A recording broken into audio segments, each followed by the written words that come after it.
सुप्रभात प्यारे बच्चों। शिवम संकल्प इंटरमीडिएट कॉलेज बकरीवा अंजनी सोनभद्र के इस ऑनलाइन क्लासेस में मैं दीपक कुमार आप सभी का हार्दिक स्वागत करता हूं। आज हम कक्षा 11 विषय जीव विज्ञान का अध्याय 4 प्राणी जगत का भाग 9 पढ़ेंगे। इससे पहले हमने भाग 8 तक पढ़ लिया है, जिसमें हमने अन्य संघों के बारे में जाना, बहुत सारे संघ के बारे में जाना। आज हम जानेंगे इस भाग में संघ कार्डेटा के बारे में। ठीक है, संघ कार्डेटा। हमने इससे पहले नॉन कार्डेटा संघों के बारे में जान लिया है। आज हम संघ कार्डेटा के बारे में जानेंगे।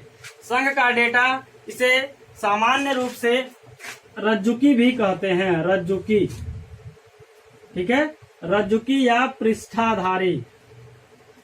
पृष्ठाधारी, ठीक है। जितने भी हमने अभी तक संघ पढ़ा है वो सभी नॉन कार्डेटा के संघ थे, जो अपृष्ठाधारी थे या अरज्जुकी के अंतर्गत आते थे।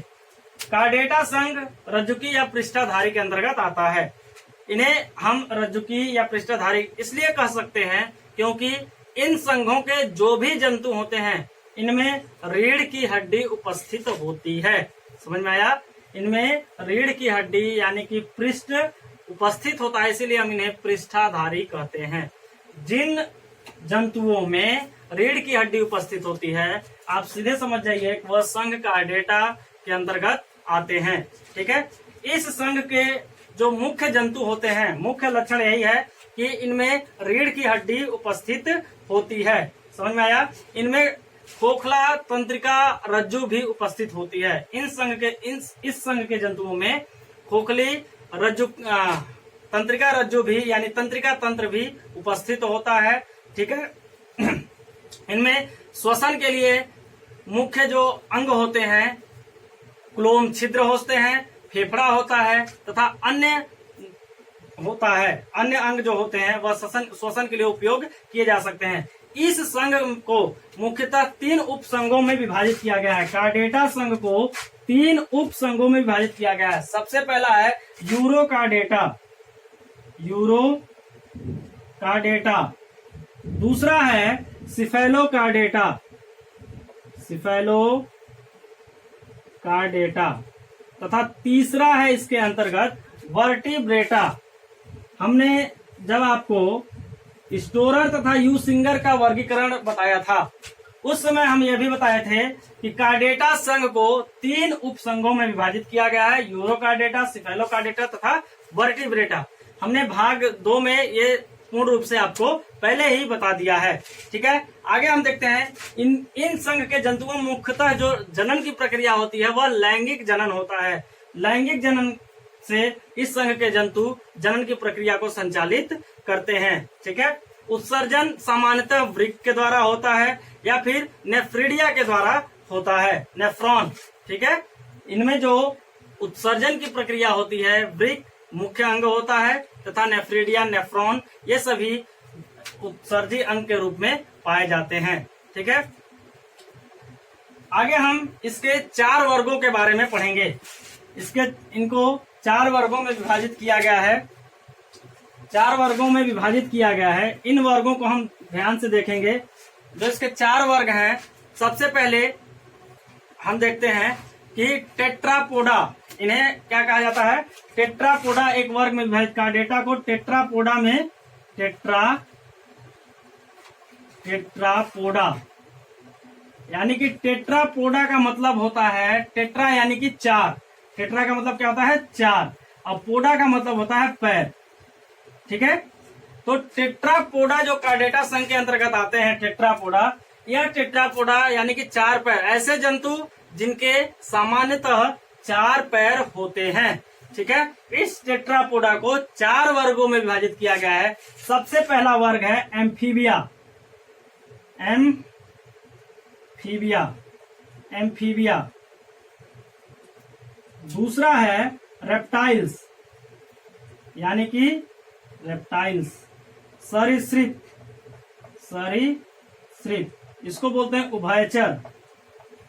एम्फीबिया यानी कि उभयचर, रेप्टाइल्स, सरीसृप, एविज यानी कि पक्षी वर्ग एंड लास्ट में है मेमेलिया। मेमेलिया में यानी कि स्तनधारी वर्ग।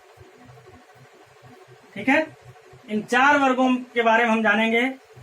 टेट्रापोडा के अंतर्गत एम्फीबिया उभयचर। उभयचर ऐसे जंतु होते हैं जो जल तथा स्थल दोनों स्थानों पर रह सकते हैं, यानी कि वो पानी में भी रह सकते हैं तथा स्थल में भी, भूमि में भी रह सकते हैं। ऐसे जंतुओं को एम्फीबिया वर्ग के अंतर्गत रखा गया, यानी कि उभयचर के अंतर्गत रखा गया। जैसे कि राना टिग्रीना यानी कि मेढक।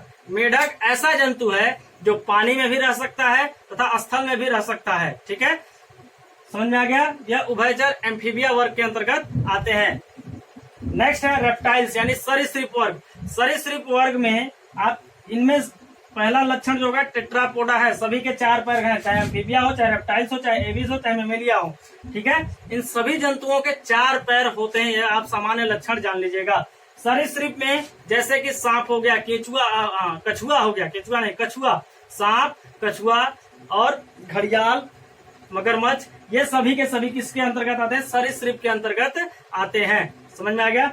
पक्षी वर्ग आप जानते हैं कि जितनी भी पक्षियां हैं सामान्यतः पक्षी वर्ग के अंतर्गत आते हैं। अब आप ये कहेंगे कि पक्षियों के सामान्यतः आप जानते हैं 2 पैर होते हैं, ठीक है, और हमने इसे टेट्रापोडा के अंतर्गत रखा है। जैसे कि 4 पैर, हमने ये पहले ही बता दिया कि इन सभी के सभी वर्गों में 4 पैर वाले जंतु होते हैं। लेकिन पक्षी को आप देखते हैं कि सामान्य 2 पैर होते हैं, लेकिन वह आज पहले जो पक्षी थे वह 4 पैर वाले ही थे। आज वह विकसित होकर के वह 2 पैर रह गया है।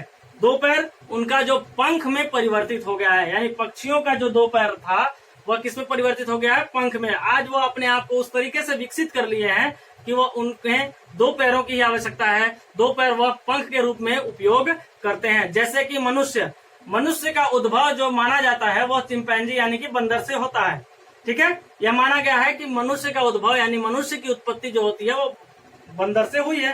बंदर में पहले पूंछ था, आज मनुष्य में पूंछ नहीं है, यानी कि मनुष्य को पूंछ की आवश्यकता नहीं पड़ी, तो धीरे धीरे वह अपने आप को उस तरीके से विकसित कर लिया कि उसे पूंछ की आवश्यकता नहीं पड़ी, तो उसमें आज पूंछ नहीं है।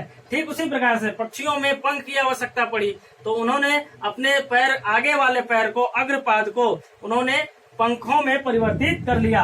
नेक्स्ट हम देखेंगे मैमेलिया यानी स्तनधारी वर्ग। स्तनधारी वर्ग यानी कि वैसे जीव आते हैं इसके अंतर्गत जो सभी के सभी स्तनधारी होते हैं, यानी अपने संतान को दूध पिलाते हैं, इसीलिए इन्हें स्तनधारी वर्ग कहा जाता है। जैसे मानव है, मानव स्तनधारी वर्ग के अंतर्गत आता है। ठीक है, स्तनधारी वर्ग में एक अपवाद जीव है डकबिल प्लेटिपस। डकबिल प्लेटिपस ऐसा जीव है जो स्तनधारी तो है लेकिन अंड प्रजक है, यानी कि स्तनधारी वर्ग के सभी जंतु सजीव प्रजक होते हैं, यानी संतान उत्पन्न करते हैं, अंडा नहीं देते। लेकिन डकबिल प्लेटिपस एक ऐसा जीव है जो अंडा देता है तथा अपने संतान को दूध भी पिलाता है, इसीलिए उसे स्तनधारी वर्ग का अपवाद जीव के रूप में जाना गया है।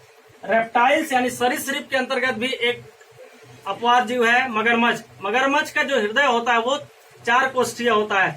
4 कोष्ठीय हृदय सिर्फ और सिर्फ स्तनधारी वर्ग के जंतुओं का होता है, और रेप्टाइल्स वर्ग यानी सरीसृप वर्ग के जंतुओं का हृदय 3 कोष्ठीय होता है।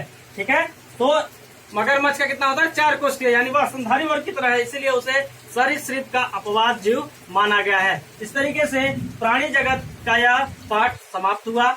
आगे हम नेक्स्ट पार्ट पढ़ाएंगे, तब तक के लिए धन्यवाद। आपका दिन शुभ हो।